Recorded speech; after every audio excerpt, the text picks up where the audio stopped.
الحق من ربك فلا تكن من الممترين. ഇതത്രേ നിന്റെ റബ്ബിങ്കൽ നിന്ന് വിശദീകരിക്കപ്പെട്ടുകൊണ്ടിരിക്കുന്ന മൗലിക യാഥാർത്ഥ്യം. ഈ യാഥാർത്ഥ്യത്തിൽ ശങ്കിക്കുന്നവരുടെ കൂട്ടത്തിൽ നീ പെട്ടുപോകരുത്. ഇതുവരെയുള്ള പ്രഭാഷണത്തിൽ ക്രിസ്ത്യാനികളുടെ മുമ്പിൽ വച്ച അടിസ്ഥാന തത്വങ്ങളുടെ ചുരുക്കം ഇപ്രകാരമാണ്. 1. യേശു ദൈവമാണെന്ന വിശ്വാസം ഏതേതു കാരണങ്ങളാൽ നിങ്ങളിൽ ഉടലെടുത്തുവോ അവയിൽ ഒരു കാരണവും അങ്ങനെയൊരു വിശ്വാസത്തിന് സഹായകമല്ല. യേശു മനുഷ്യനായിരുന്നു. അല്ലാഹു തന്റെ ചില പ്രത്യേക തീരുമാനങ്ങൾ അനുസരിച്ച് അസാധാരണമായി അദ്ദേഹത്തെ സൃഷ്ടിച്ചു. പ്രവാചകത്വത്തിന് പ്രത്യക്ഷ തെളിവുകളായി ചില അത്ഭുത കൃത്യങ്ങൾ അദ്ദേഹത്തിന് നൽകി. അദ്ദേഹത്തെ കുരിശിലേറ്റാൻ സത്യനിഷേധികളെ അനുവദിക്കാതെ തന്റെ അടുക്കലേക്ക് അവൻ ഉയർത്തി. ഈ അസാധാരണ പ്രവൃത്തികൾ കണ്ടിട്ടു മാത്രം അദ്ദേഹം ദൈവമോ ദൈവപുത്രനോ ആയിരുന്നുവെന്ന് ധരിക്കുന്നത് എങ്ങനെ ശരിയാകും? 2. ഏതൊന്നിലേക്ക് ക്ഷണിക്കാനായി യേശു വന്നുവോ അതിലേക്ക് തന്നെയാണ് മുഹമ്മദ് നബിയും ക്ഷണിക്കുന്നത്. രണ്ടുപേരുടെയും ദൗത്യം അശേഷം ഭിന്നമല്ല. 3. യേശുവിനു ശേഷം അദ്ദേഹത്തിന്റെ അനുയായികളായ ഹവാരികളുടെ മതം ഖുർആൻ ഉന്നയിക്കുന്ന ഇസ്ലാം തന്നെയായിരുന്നു.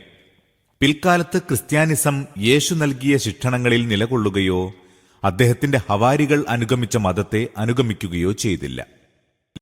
فمن حاجك فيه من بعد ما جاءك من العلم فقل تعالوا ندع أبناءنا وأبناءكم ونساءنا ونساءكم وأنفسنا وأنفسكم ثم نبتهل فنجعل لعنة الله على الكاذبين. നിനക്ക് ഈ ജ്ഞാനോദയമുണ്ടായ ശേഷം ഇക്കാര്യത്തിൽ വല്ലവരും നിന്നോട് തർക്കിക്കുന്നുവെങ്കിൽ പറയുക, നിങ്ങൾ വരുവിൻ, ഞങ്ങളും വരാം, നമുക്ക് നമ്മുടെ കുഞ്ഞുങ്ങളെയും പെണ്ണുങ്ങളെയും കൂടി വിളിക്കാം, എന്നിട്ട് ദൈവത്തോട് പ്രാർത്ഥിക്കാം, ആരാണോ കള്ളവാദി അവരിൽ അല്ലാഹുവിന്റെ ശാപമുണ്ടാവട്ടെ എന്ന്. തർക്കപരിഹാരത്തിന് ഈ ഒരു മാർഗം നിർദ്ദേശിച്ചത് നജ്റാൻ നിവേദക സംഘം മനഃപൂർവ്വം മർക്കടമുഷ്ടി പിടിക്കുകയാണെന്ന് തെളിയിക്കാനാണ്. മുൻ പ്രഭാഷണത്തിൽ വിവരിച്ചിട്ടുള്ള വിഷയങ്ങളിലൊന്നിനും അവരുടെ പക്കൽ മറുപടി ഉണ്ടായിരുന്നില്ല. തങ്ങളുടെ വിശ്വാസങ്ങൾ സത്യമാണെന്ന് ദൃഢവിശ്വാസത്തോടെ വാദിക്കാൻ പറ്റുന്ന ഒരു തെളിവും സ്വന്തം വിശുദ്ധ ഗ്രന്ഥങ്ങളിൽ നിന്ന് അവർക്ക് ലഭിച്ചിരുന്നില്ല. അതിനു പുറമെ നബിയുടെ ജീവിതചര്യയും ശിക്ഷണ നിർദ്ദേശങ്ങളും മഹൽകൃത്യങ്ങളും കണ്ട് നിവേദക സംഘത്തിലെ മിക്ക വ്യക്തികളുടെയും മനസാക്ഷി അദ്ദേഹത്തിന്റെ പ്രവാചകത്വത്തെ സമ്മതിച്ചു കഴിഞ്ഞിരുന്നു. ചുരുങ്ങിയത് അവരുടെ നിഷേധത്തിന് ഇളക്കം തട്ടുകയെങ്കിലും ചെയ്തിരുന്നു. അതിനാൽ നിങ്ങളുടെ ആദർശ വിശ്വാസങ്ങളുടെ സത്യാവസ്ഥയിൽ നിങ്ങൾക്ക് പൂർണ്ണമായ ഉറപ്പുണ്ടെങ്കിൽ നമ്മിലെ കള്ളവാദികളുടെ മേൽ ദൈവശാപം പതിക്കാനായി കൂട്ടായി പ്രാർത്ഥിക്കാമെന്ന് അവരെ ആഹ്വാനം ചെയ്തപ്പോൾ ആ വെല്ലുവിളി നേരിടാൻ അവരാരും സന്നദ്ധരായില്ല. പുണ്യാത്മാക്കളെന്ന നിലയ്ക്ക് എവിടെയും പ്രശസ്തി ആർജിച്ചിരുന്നവരായിരുന്നു നജ്റാനിലെ ക്രൈസ്തവ നേതാക്കളും പാതിരിമാരും. തങ്ങൾക്കു തന്നെ ഉറപ്പില്ലാത്ത ആദർശ വിശ്വാസങ്ങളാണ് അവർ വെച്ചു പുലർത്തുന്നതെന്ന പരമാർത്ഥം മുഴുവൻ അറബികളുടെ മുമ്പിലും തുറന്നു കാട്ടപ്പെട്ടു. إن هذا لهو القصص الحق وما من إله إلا الله وإن الله لهو العزيز الحكيم. ഇതെല്ലാം യഥാർത്ഥ സംഭവങ്ങളാകുന്നു. അല്ലാഹുവല്ലാതൊരു ദൈവവുമില്ലെന്നതത്രേ യാഥാർത്ഥ്യം.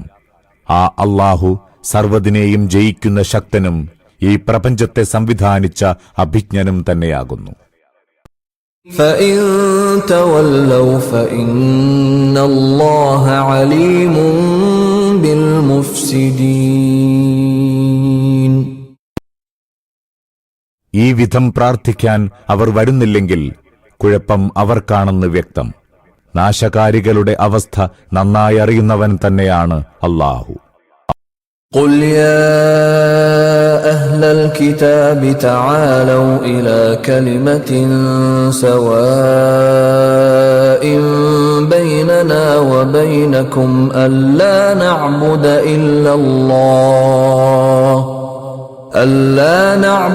إلا الله ولا نشرك به شيئا ولا يتخذ بعضنا بعضا أربابا من دون الله فإن تولوا فقولوا اشهدوا بأننا مسلمون.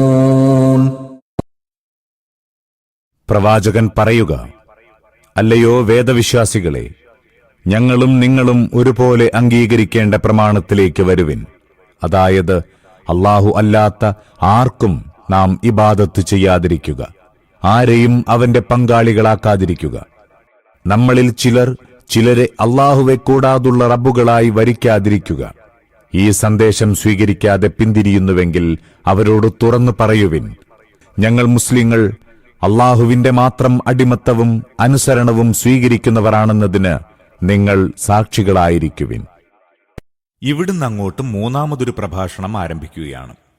ഉള്ളടക്കം വീക്ഷിക്കുമ്പോൾ ബദർ യുദ്ധത്തിനും ഉഹദ് യുദ്ധത്തിനും മധ്യേയുള്ള കാലത്താണ് ഇത് അവതരിച്ചതെന്ന് അനുമാനിക്കാം. എന്നാൽ ഈ 3 പ്രഭാഷണങ്ങളുടെയും ആശയോദ്ദേശ്യങ്ങൾ പരസ്പരം അടുത്തു നിൽക്കുന്നവയാണ്. അതിനാൽ വാക്യങ്ങൾ തമ്മിൽ ബന്ധം മുറിഞ്ഞു പോയതായി സൂറയുടെ ആരംഭം മുതൽ ഇതുവരെ എവിടെയും അനുഭവപ്പെടുന്നില്ല.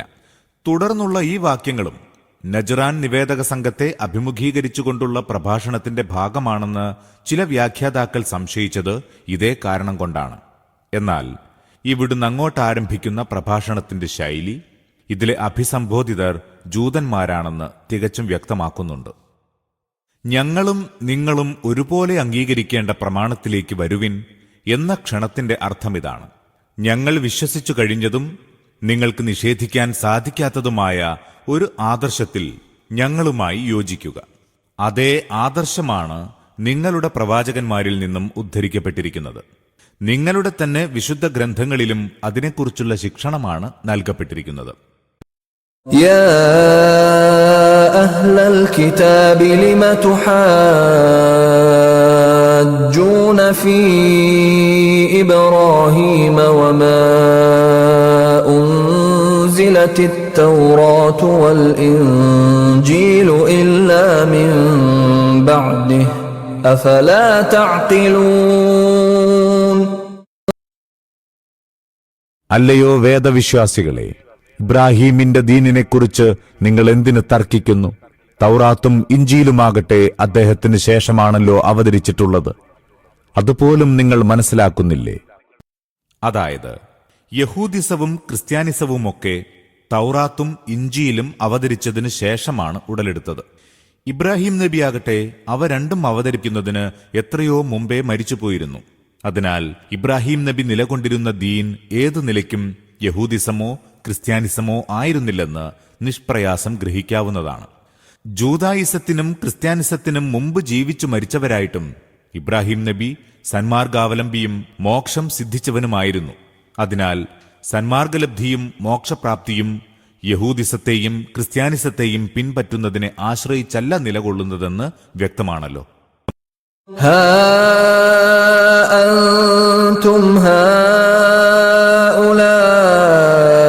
حاججتم فيما لكم به علم فلم تحاجون فيما ليس لكم به علم والله يعلم وأنتم لا تعلمون. നിങ്ങൾക്കറിവുള്ള കാര്യങ്ങളിൽ വേണ്ടുവോളം നിങ്ങൾ തർക്കിച്ചു കഴിഞ്ഞു. ഇനി ഒരു വിവരവുമില്ലാത്ത വിഷയങ്ങളിലും തർക്കത്തിലേർപ്പെടുന്നതെന്തിന്? അല്ലാഹു അറിയുന്നു, നിങ്ങളോ അറിയുന്നില്ല. ما كان إبراهيم يهوديا ولا نصرانيا ولكن كان حنيفا مسلما وما كان من المشركين. ഇബ്രാഹിം ജൂതനായിരുന്നില്ല, ക്രിസ്ത്യാനിയുമായിരുന്നില്ല. പ്രത്യുത ഏകാഗ്രചിത്തനായ മുസ്ലിമായിരുന്നു. അദ്ദേഹം ഒരിക്കലും ബഹുദൈവ വിശ്വാസിയായിരുന്നിട്ടില്ല. ഒരു പ്രത്യേക ലക്ഷ്യത്തിലേക്ക് മുഖം തിരിച്ച് അതിന്റെ മാർഗത്തിലൂടെ മാത്രം ചലിക്കുന്നവനെയാണ് ഹനീഫ് എന്ന് പറയുന്നത്. ഇതേ ആശയമാണ് ഏകാഗ്രചിത്തനായ മുസ്ലിം എന്ന് തർജുമയിലൂടെ വ്യക്തമാക്കുവാൻ ശ്രമിക്കുന്നത്. ഇന്ന ഔലൻ നാസി ബിഇബ്രാഹീമ ലല്ലദീന ഇത്തബഊഹു വഹാദൻ നബിയ്യു വല്ലദീന ആമനൂ വല്ലാഹു വലിയ്യുൽ മുഅ്മിനീൻ.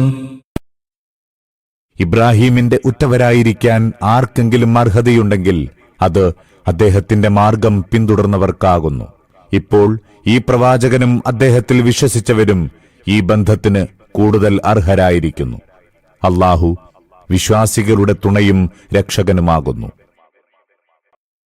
വദ്ദത്തായിഫത്തും മിൻ അഹ്ലിൽ കിതാബി ലൗ യുദില്ലൂനകും വമാ യുദില്ലൂന ഇല്ലാ അൻഫുസഹും വമാ യശ്ഉറൂൻ.